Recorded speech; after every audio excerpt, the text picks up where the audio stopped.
ang kamera, ang direktor na magsasabuhay sa kwentong minahal natin. Isa siyang direktor na hinangaan ng mga manonood na nagbigay sa atin ng mga pelikulang The Exorcist, Lasting Moments, May Sassy Girl, at marami pang iba. At ngayon, he takes on a major milestone in his directorial journey dahil siya ang gagabay at magdadala sa isa sa mga pinaka-inaabangang Wattpad adaptations. Ladies and gentlemen, the director of My Husband is a Mafia Boss, Direct Fifth Solomon.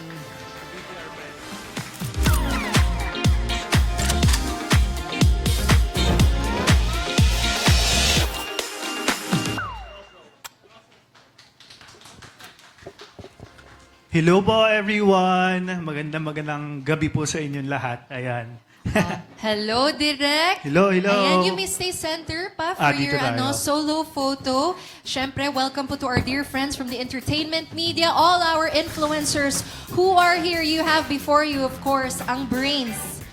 Ang ating man behind the camera, Direct Fifth Solomon. All right, thank you so much. You may now take Thank you. your seat. Okay, syempre, we'll have a little discussion, short discussion about the story. Okay, so Direct, paano nga ba nagtagpo ang isang sweet girl at isang cold, powerful mafia boss para mas maintindihan ang mundo ng love, danger, at power? Let's hear it straight, of course, from our director. Take it away, Direk. Yes, patungkol to sa isang sweet girl na makikilala niya itong boss ng mafia na Astigen na si Zeke nga. Very